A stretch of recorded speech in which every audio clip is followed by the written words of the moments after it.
What? There are no mosquitoes in the Gilded Lily.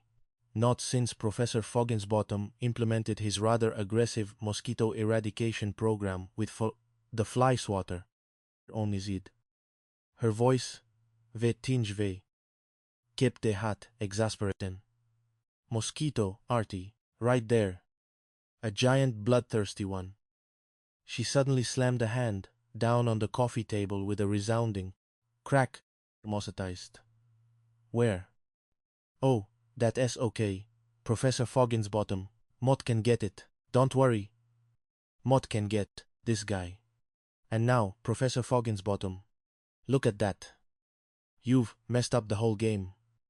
Your Scrabble board is utterly demolished. Professor Fogginsbottom, entering, surveying the wreckage of his Scrabble board, merely sighed dramatically. Darn. Lindy, my dear, Mott guess we look just have to quit with you 50 points ahead. Which, of course, means you win. Oh, the sheer injustice of it all. What a shame. A strained smile. Mott guess, it is the only fair thing to do, Professor Fogginsbottom. Yeah, bye. Artie, you don't have to rush off for the Scrabble match anymore. It has been irrevocably cancelled. Quentin Derpoff, feeling surprisingly loose, merely blinked. Yes. Mott do, Professor Fogginsbottom. There's another game going on upstairs. A peculiar prophylaxis of the soul. Mott suspect. My physical well-being is now in her highly competent hands. He then turned to Willow. When you feel Willow, my back feels simply peachy. Oh, yeah. That is much looser. And how does the back heal? Oh, it feels wonderful. Fantastic. Mott could almost dance. He attempted a little jig, his back noticeably more fluid. Cause tight. Just then, Lindy reappeared. Her eyes narrowed, suspicion writ large across her face. One. Hi, Artie. Hi, Artie. Lindy, may Mott see you in the kitchen, please? Immediately. It appears your ego-stroking has escalated to physical manipulation. Which, Mott mo'u ete say, looks suspiciously like a rather intimate back rub. And Artie, Windantais. It's not my fault that. It is a curse, a burden Mott must bear with heroic dignity, and be bewildered. Merely muttered, Motluklung do it, Lindy. Motluklung come to the kitchen. You rewrite. Was in no mood. For Artie's theatrics.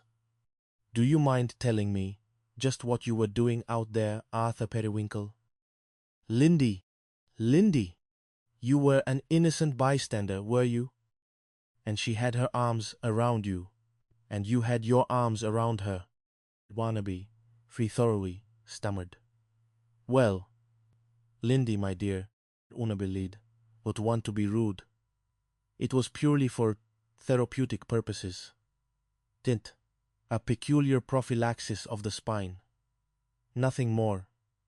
It's not my fault that women can't keep their hands off me. It's something Artie Periwinkle has learned to live with. A cross to bear. Resolute. Yes, Artie. Well, Motluklunk, just have to go talk to Willow. She needs to understand the rather delicate social contract of cohabitation. White by the potential diplomatic incident, quickly interjected. Motluklunk, go with you. Lindy. Mott shall serve as a neutral, if theatrical, arbiter. Sit, Lindy. Mott can handle this.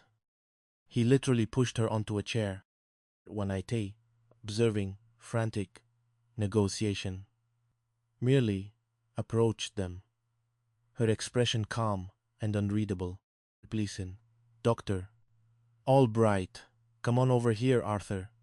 Come on over here and sit down. Mott like to talk to you. About what, Lindy? About the three of us living here together. Everything's all right, isn't it, Arthur? Quantize, fiercely, furious face. to Willow's placid one, who traumatized. No, Willow, it isn't. It emphatically isn't. Let me put it to you this way.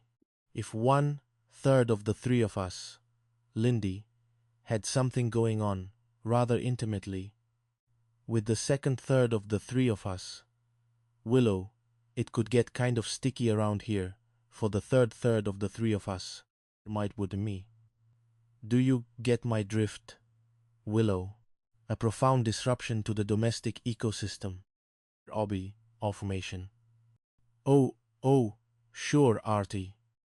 Mott understand your convoluted mathematical analogy.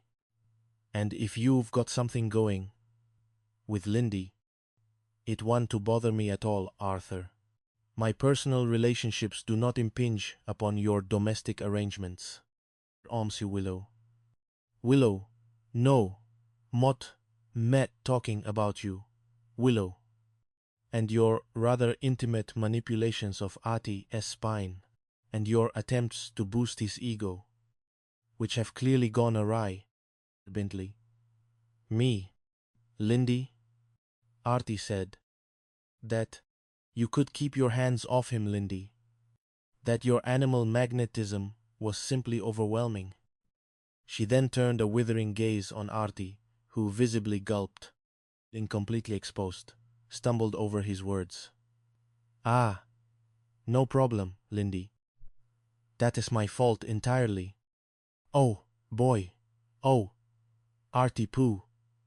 Did not hurt you with my frank observation of your rather robust physical presence? Autophobia. Willow merely stared at him, then let out a rather faint sigh. Artie, Lindy, we want to cool it, shall we? You know, Artie's in the next room, frantically searching for his rhetorical sword, and you two are bickering rather vociferously. It was furious. Mott, don't want to cool it, Artie. Mott met, absolutely cooking with rage. Hey, how about some coffee, Artie? You want a little coffee to soothe your frazzled nerves. Onatized. Mott don't want coffee, Lindy. Mott want you two to behave like rational adults. He then turned to Willow, who had approached him, a strangely intense look in her eye, attempting to apologize for her therapeutic overzealousness. Oh no, Willow. Mott met sorry. How about some cold water for your finger, Arthur? It looks rather inflamed from the earlier incident. That is hot. Willow.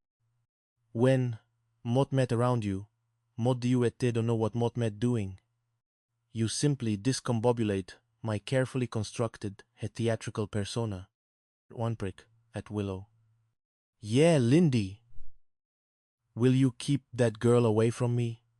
Her therapeutic embrace is far too stimulating. Bewildered. Merely stared at Willow. You must be right, Artie. Your animal magnetism is indeed formidable. She can't keep her hands off you. Or finally burst out, a rare display of genuine frustration on her face. Lindy. Mott don't understand. Of all the egotistical, arrogant, utterly self-absorbed Artie. Periwinkle. Mott just felt sorry for you. Osnye. Atlee. Why would anybody feel sorry for me, Willow? Sorry? Why would anybody sorry for me, Willow? Artie Periwinkle, a paragon of culinary prowess and masculine charm. Merely sighed. Oh, Lindy. Lots of reasons. He's utterly clueless, a walking, talking collection of social blind spots. Weekend. Mott met, glad, Willow. Go ahead, enlighten Lindy. Artie Periwinkle is not afraid of the truth, however inconvenient. Comatized. Willow, seeing no point in further obfuscation, finally relented. Well, you see, Lindy, anyway, when Mott heard about how Arthur lost his confidence because of Gwendoline, or dropped. Gwendoline? Who's Gwendoline? Merely blinked. That